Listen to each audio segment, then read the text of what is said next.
Hello बच्चों। सो आज हम लोग डिस्कस करने वाले हैं साइंस रिपोर्टर जुलाई मंथ।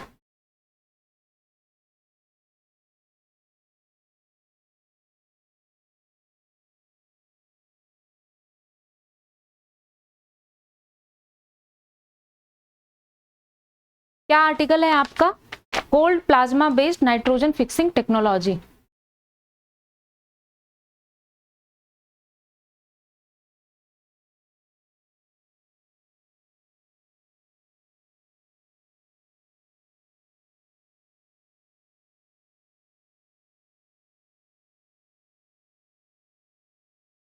इसमें देखो दो टर्म यूज हुए हैं ना, एक तो है कोल्ड प्लाज्मा और दूसरा क्या है नाइट्रोजन फिक्सिंग। हमको इन दोनों का मतलब पता होना चाहिए। And then cold plasma based nitrogen fixing technology क्या होता है, राइट? तो देखते हैं। देखो, पहले सबसे पहले आपको पता होना चाहिए कि नाइट्रोजन फिक्सेशन है क्या, है ना।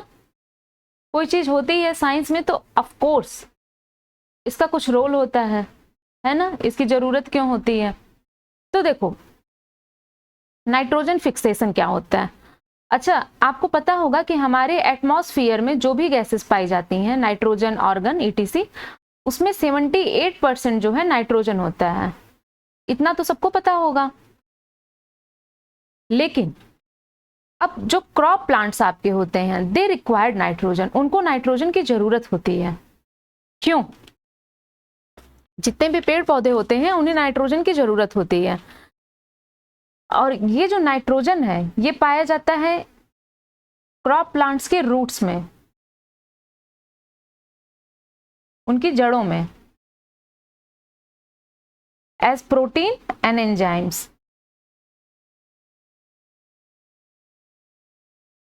ये जो नाइट्रोजन है वो क्रॉप प्लांट्स की जड़ों में जो है प्रोटीन और एंजाइम्स के रूप में होते हैं।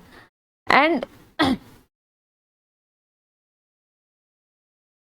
और ये देखो, क्लोरोफिल आपको पता होगा, क्लोरोफिल जो है वो फोटोसिंथेसिस में हेल्प करते हैं। और नाइट्रोजन जो होते हैं वो क्लोरोफिल में पाए जाते हैं, कंपोनेंट होते हैं क्लोरोफिल का। ठीक है। तो जो आपके क्रॉप प्लांट्स हैं उनके लिए नाइट्रोजन का डिफरेंट रोल है। लेकिन क्रॉप प्लांट जो आपके पेड़ पौधे हैं वो नाइट्रोजन कहां से पाते हैं? From the soil in the form of nitrite और नाइट्रेट। मिट्टी से जो है ये नाइट्रोजन को नाइट्राइट या नाइट्रेट के फॉर्म में पाते हैं। देखो, आपका जो एटमॉस्फेरिक नाइट्रोजन है N2, इसे हम कहते हैं डाई नाइट्रोजन। पेड़ पौधे जो है डाई नाइट्रोजन का यूज नहीं कर सकते हैं, वो केवल नाइट्राइट या नाइट्रेट या अदर फिक्स्ड नाइट्रोजन का यूज कर सकते हैं।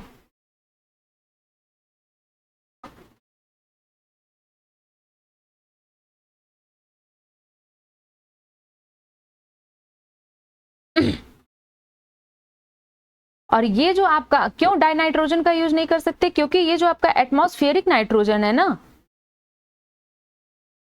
जो ये मॉलिक्यूलर डाई नाइट्रोजन है, ये नॉन रिएक्टिव होता है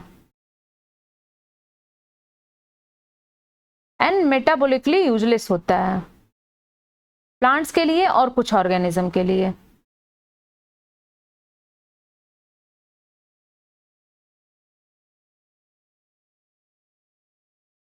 तो नाइट्रोजन फिक्सेशन में क्या होता है, कुछ कंपाउंड जो हैं वो डाई नाइट्रोजन को कन्वर्ट करते हैं अमोनिया में या अमोनियम में या नाइट्रेट में या नाइट्राइट में। और प्लांट जो है इनका यूज करते हैं इन फॉर्म में। यही जो आपकी प्रोसेस है ये होती है, नाइट्रोजन को फिक्स कर दिया हमने, नाइट्रोजन फिक्सेशन की प्रोसेस।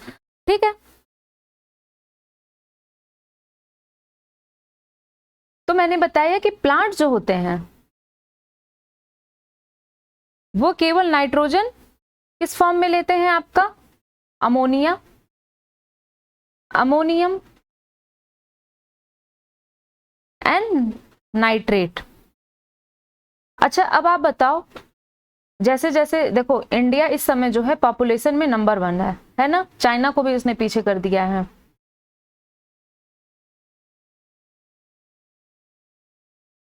और पहले जो नाइट्रोजन फिक्सेशन होता था वो कुछ ही चीजों पे डिपेंडेंट था, जैसे ये मतलब नाइट्रोजन फिक्सेशन की प्रोसेस पहले डिपेंडेंट थी एटमॉस्फेरिक नाइट्रोजन फिक्सेशन पे,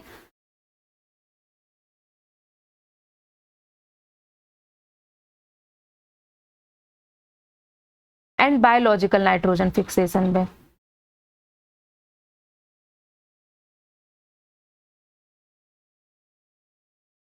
एटमॉस्फेरिक नाइट्रोजन फिक्सेशन में एक आपका होता है लाइटनिंग, बिजली के चमकने से जो है नाइट्रोजन फिक्स होता है, ठीक है। बायोलॉजिकल नाइट्रोजन फिक्सेशन में सॉइल में कुछ बैक्टीरिया पाए जाते हैं, उनसे जो है नाइट्रोजन आपका अमोनिया नाइट्राइट या नाइट्रोट में कन्वर्ट होता है। और वो जो सॉइल में बैक्टीरिया पाए जाते हैं जैसे आपके एजिटोबैक्टर हो गए, आर्किया हो गया, ठीक। और इन्हीं सॉइल बैक्टीरिया को हम क्या कहते हैं, डायजोट्रॉप्स। ये जो माइक्रो ऑर्गेनिज्म है इन्हें हम कहते हैं डायजोट्रॉप्स, और ये नाइट्रोजन का फिक्सेशन करते हैं। तो मैंने बताया कि जैसे देखो इंडिया की ग्रोइंग पॉपुलेशन इस तरीके से है, तो क्या केवल ये 2 मेथड जो हैं वो नाइट्रोजन को फिक्स करने में सहायक हो सकते हैं? क्योंकि जैसे पॉपुलेशन बढ़ेगी आपकी, फर्टिलाइजर का डिमांड बढ़ रही है, एक्सप्लोजिव जहां पे नाइट्रोजन अमोनिया जो है कंपोनेंट है, एक्सप्लोजिव की डिमांड बढ़ रही है ना। तो एंड उसके बाद जो है जब इस चीज का आभास हुआ तो 1900 के आसपास एक प्रोसेस, हैबर-बोस प्रोसेस जिसे कहते हैं, जो केमिकल प्रोसेस है, इंडस्ट्रियल प्रोसेस है, उसका उपयोग किया गया अमोनिया बनाने के लिए, कि हम ज्यादा से ज्यादा जो है अमोनिया को प्रोड्यूस कर सकें। कैसे? इसमें अमोनिया कैसे प्रोड्यूस होता है? हैबर-बोस प्रोसेस में जो है नाइट्रोजन को एयर से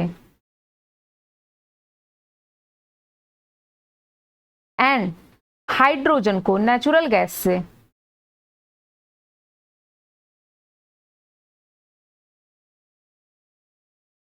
लेके अमोनिया प्रोड्यूस किया जाता है। अमोनिया बनाया जाता है नाइट्रोजन को एयर से लेके, हाइड्रोजन को नेचुरल गैस से लेके। और इसमें कितने टेम्परेचर की आपकी जरूरत होती है? 400 डिग्री सेंटीग्रेड, एंड प्रेशर जो आपका होता है वो 200 ATM होता है, ठीक, 200 एटमॉस्फेरिक प्रेशर। अच्छा, अमोनिया मैंने बताया कि कुछ जो पेड़ पौधे हैं वो डायरेक्ट नाइट्रोजन का उपयोग नहीं कर सकते हैं, वो नाइट्रोजन को ले सकते हैं in the form of ammonia, ammonium nitrite, nitrate. तो हमने देखा कि अमोनिया कैसे प्रोड्यूस हो रहा है, या तो बायोलॉजिकल प्रोसेस होंगी और या तो इंडस्ट्रियल प्रोसेस की खोज की गई। जो इंडस्ट्रियल प्रोसेस है, बायोलॉजिकल से उतना अमोनिया नहीं प्रोड्यूस हो पा रहा था, इंडस्ट्रियल जो प्रोसेस है उससे अमोनिया ज्यादा मात्रा में प्रोड्यूस हुआ। एंड अमोनिया का और उपयोग क्या है? प्रिकर्सर है फर्टिलाइजर का, पता होगा आपको, फर्टिलाइजर्स में अमोनिया होता है ना, एंड एक्सप्लोजिव का, विस्फोटक का।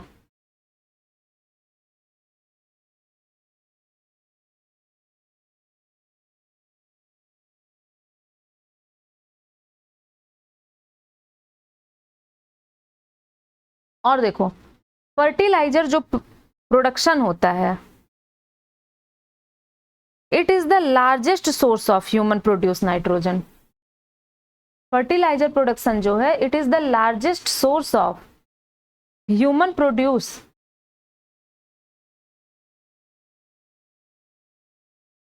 Fixed nitrogen in terrestrial ecosystem.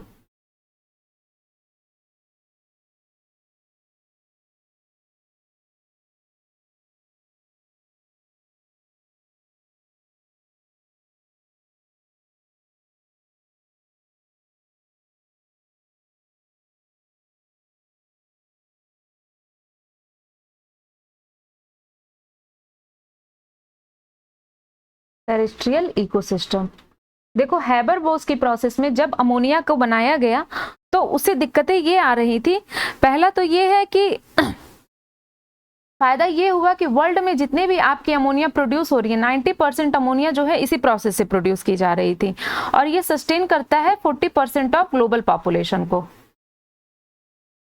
लेकिन इसमें दिक्कत क्या आ रही थी? पहली दिक्कत ये थी हैबर-बोश प्रोसेस में जो अमोनिया को प्रोड्यूस किया जा रहा था कि ये एनर्जी इंटेंसिव प्रोसेस है ना, इसमें ज्यादा एनर्जी की जरूरत है and it is polluting industry जो रिलीज करती है कम से कम 300 million ton of carbon dioxide.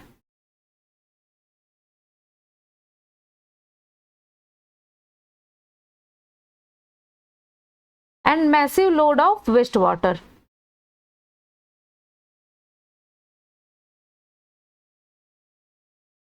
फायदा तो है लेकिन देखो CO2 कितना ज्यादा प्रोड्यूस हो रहा है। CO2 होगा तो आपकी जो है गैसेस कैप्चर होंगी वायुमंडल में और उससे क्या होगा? ग्लोबल वार्मिंग होगा।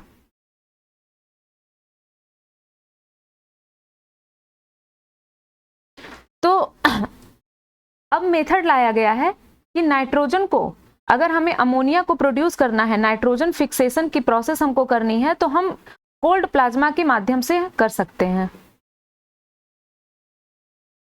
तो पहले हमको ये पता होना चाहिए कि प्लाज्मा क्या होता है, तो कोल्ड फिर हमको पता चल जाएगा। देखो प्लाज्मा जो है स्टेट ऑफ मैटर होता है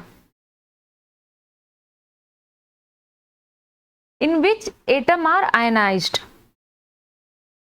अभी इसका मतलब बता रहे हैं हम। मीनिंग दे हैव लॉस्ट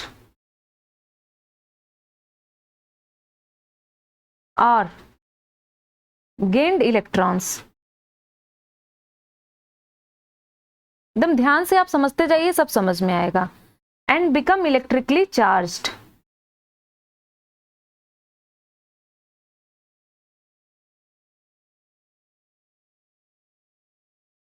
देखो क्या कह रहा है, प्लाज्मा क्या होता है? It is a state of matter. Matter की वह अवस्था होती है जिसमें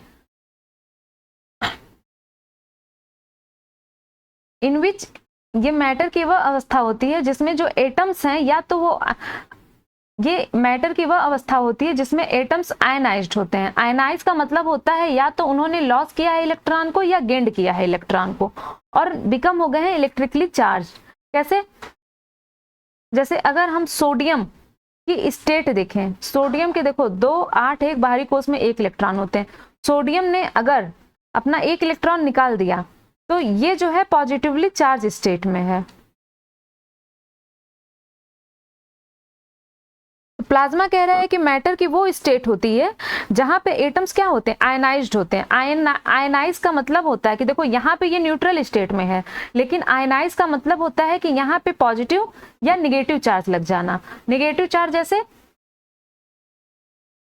क्लोरीन ने यहाँ पे जो है 1 इलेक्ट्रॉन ले लिया तो ये हो गया निगेटिव चार्ज। तो पॉजिटिव या निगेटिव चार्ज वो खुद को बैलेंस करने के लिए लेते हैं, और यही जो है प्लाज्मा हम इसे कहते हैं। जैसे आप स्टेट ऑफ मैटर में पढ़ते होगे, एक होता है सॉलिड, लिक्विड, गैस, लेकिन प्लाज्मा वो स्टेट होती है मैटर की जहां पे जो मैटर्स होते हैं वो आपके इलेक्ट्रिकली चार्ज होते हैं, चाहे वो पॉजिटिव हो सकते हैं या निगेटिव हो सकते हैं।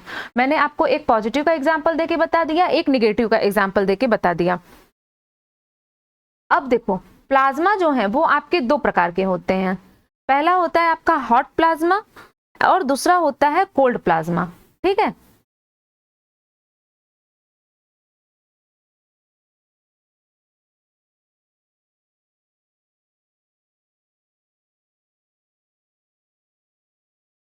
हॉट प्लाज्मा क्या होता है?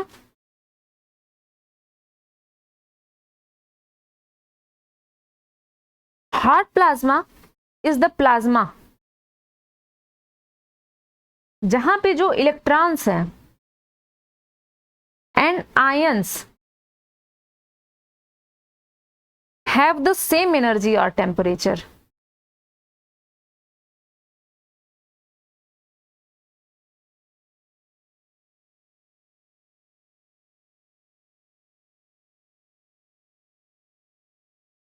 और ये केस है बहुत सारे प्लाज्मास के लिए, जैसे स्टार्स इंक्लूडिंग सन, लाइटनिंग, etc। देखो हॉट प्लाज्मा जो है वो प्लाज्मा जहां पे electrons and ions have the same energy और टेम्परेचर। इलेक्ट्रॉन आपको पता होता है कि क्या होते हैं, proton, neutron, electron, and ions मैंने अभी आपको बताया क्या होते हैं, है ना। सोडियम ने अगर अपना एक इलेक्ट्रॉन निकाल दिया तो ये सोडियम आयन बन गया। तो अगर सोडियम आयन और इसके पास जो इलेक्ट्रॉन है, इनकी जो एनर्जी और टेम्परेचर जो है वो सेम होगा, तो ये हॉट प्लाज्मा की कैटेगरी में रखे जाएंगे। और इसके साथ ही साथ क्या होता है कि इनका जो टेम्परेचर होता है वो मिलियन ऑफ डिग्री होता है। हॉट प्लाज्मा के केस में जो टेम्परेचर होता है वो मिलियन ऑफ डिग्रीज होता है, मिलियन ऑफ डिग्री सेल्सियस। और ये बहुत, अगर देखो टेम्परेचर ज्यादा है तो एनर्जी होगी, और आपको पता है ना रिएक्टिव होंगे। ठीक, ये तो मैंने बता दिया हॉट प्लाज्मा क्या होते हैं।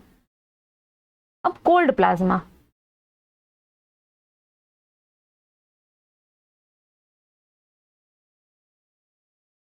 देखो कोल्ड प्लाज्मा को कहा जाता है non thermal plasma. It is a state of matter where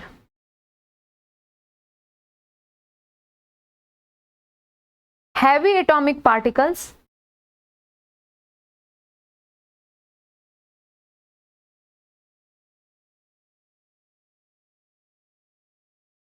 atoms and ions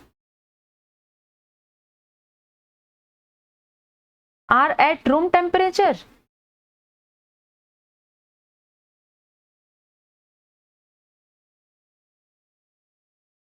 But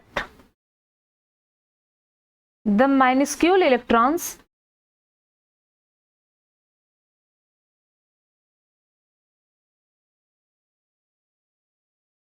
are in a state of plasma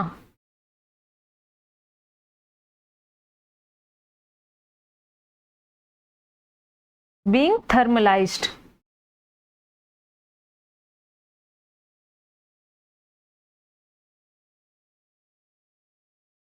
पहली बात तो एक चीज नोटिस कर लीजिए कि अगर हिंदी मीडियम वाले भी वीडियो देख रहे हो, देखो इसमें ऐसा कुछ नहीं है कि आपको इंग्लिश में है तो समझ में ना आए। ठीक है, आप अपना कमेंट में जो है कमेंट करके पूछ लीजिए कि मैम इसका क्या मतलब है। कोल्ड प्लाज्मा क्या होते हैं? कोल्ड का मतलब आपको पता ही होगा ना, ठंडी प्लाज्मा। प्लाज्मा को हिंदी में प्लाज्मा ही कहते हैं। तो कोल्ड प्लाज्मा, ये नॉन थर्मल प्लाज्मा मैटर की वो स्टेट होती है जहां पे वेयर हैवी एटॉमिक पार्टिकल्स जो हैं वो रूम टेम्परेचर पे होते हैं। देखो कोल्ड प्लाज्मा जो है, प्लाज्मा की वो स्टेट होती है, मैटर की वो स्टेट होती है जहां पे हैवी एटॉमिक पार्टिकल्स मतलब एटम्स एंड आयन जो है वो रूम टेम्परेचर पे होंगे। ठीक, जैसे कि सोडियम या सोडियम प्लस जो है वो रूम टेम्परेचर में होगा, लेकिन जो इसके इलेक्ट्रॉन्स हैं वो थर्मल स्टेट में रहेंगे। ये होता है आपका कोल्ड प्लाज्मा। तो कोल्ड प्लाज्मा कैसे जनरेट की जाती है?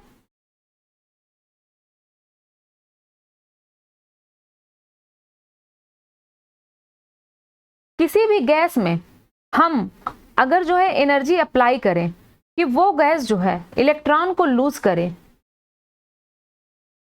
अपने आउटर सेल से, किसी भी गैस में अगर हम एनर्जी अप्लाई करें और वो गैस जो है, आपको पता है जब हम एनर्जी किसी भी मेटल्स, नॉन मेटल या गैस में लगाते हैं तो अगर उनके अंदर इलेक्ट्रॉन छोड़ने की प्रवृत्ति होती है तो अपने बाहर का इलेक्ट्रॉन त्याग देते हैं। तो अगर हम किसी भी गैस में एनर्जी अप्लाई करें और वो लूज करे इलेक्ट्रॉन अपने आउटर सेल्स का और आयनाइज हो जाए, हमने बताया ना कि अगर हम गेन करते हैं इलेक्ट्रॉन या लूज करते हैं तो हम आयनाइज्ड होते हैं, एटम्स के बारे में।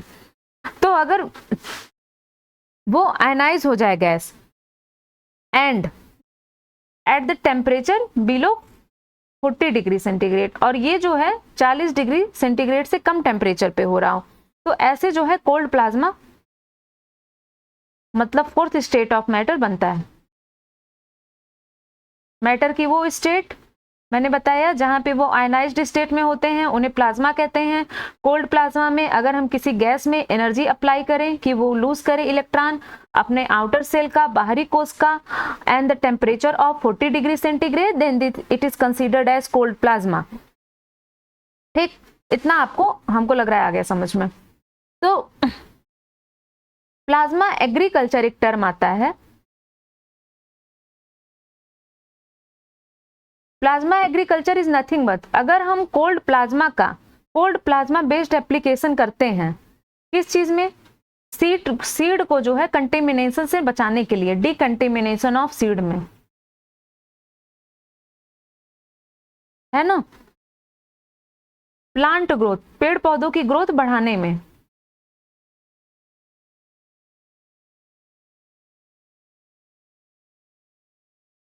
Insect and fungal control in seed,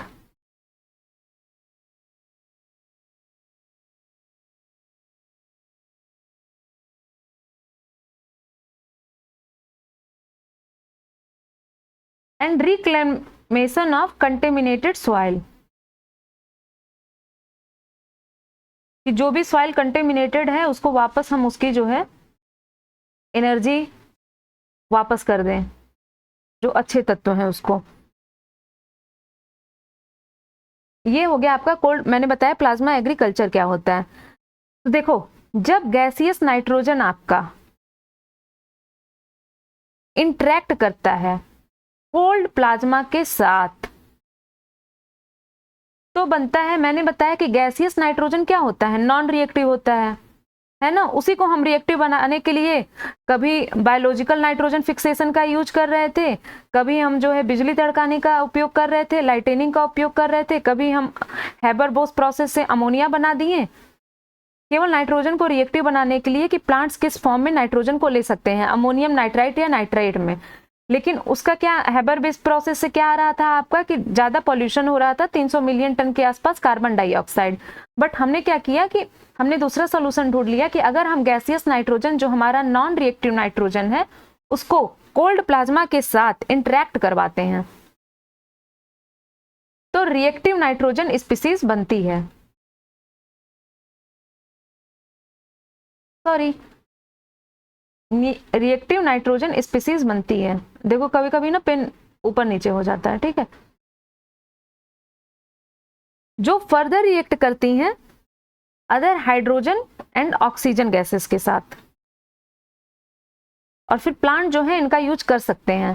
तो ये जो प्रोसेस मैंने बताई ये क्या है, आपकी cold plasma based nitrogen fixation technology. क्या फायदे हैं cold plasma based nitrogen fixation technology के, बताओ आप। जो चैलेंजेस आ रहे होंगे उसमें हेल्प मिल रही होगी, है ना।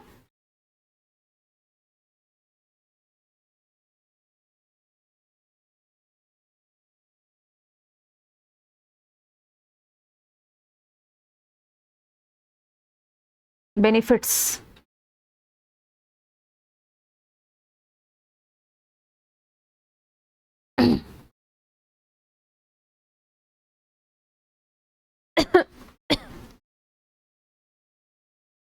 पहला देखो इसमें लो एनर्जी कंजम्पशन है, और हैबर बोस प्रोसेस में क्या थी, एनर्जी बहुत ज्यादा यूज हो रही थी, है ना।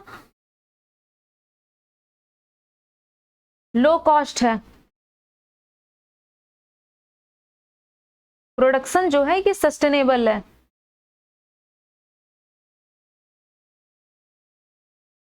And the most important is non emission of green house gases.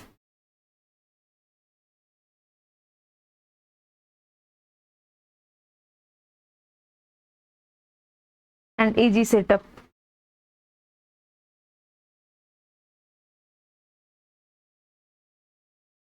तो मैंने नाइट्रोजन फिक्सेशन बता दिया आपको कोल्ड प्लाज्मा का यूज करके, ठीक है। तो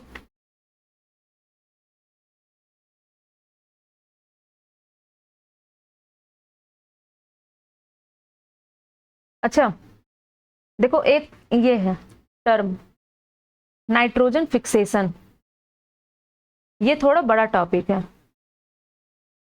नाइट्रोजन फिक्सेशन अभी जो मैंने बताया है कि आपका जो डाई नाइट्रोजन है वो कन्वर्ट हो रहा है अमोनिया नाइट्रेट या नाइट्राइट में, वो शॉर्ट में बताया है। उसमें आप फिर पढ़ोगे कि नाइट्रोजन फिक्सेशन जो है वो लेग्यूम फैमिली से भी होता है, जिसमें होते हैं क्लोवर, अल्फा अल्फा, soybean, peanuts, kudzu, ETC।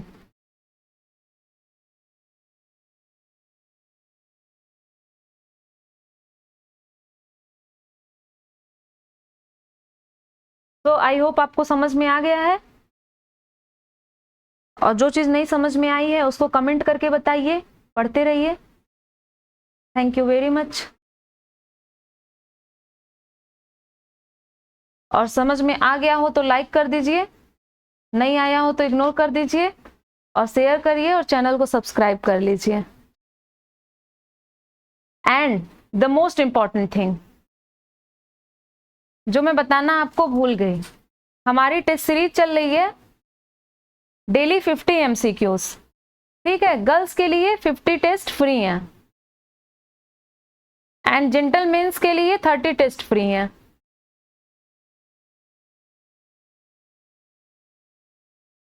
Topic wise आपको 100 पेपर मिलेंगे और 150 घंटे का जो है लाइव डिस्कशन होगा। ये कब तक होगा? 50 टेस्ट तक फ्री होगा, उसके बाद दिसंबर से पेड कोर्सेस हो जाएंगे, ठीक। एंड वीकली ग्रुप डिस्कशन होगा।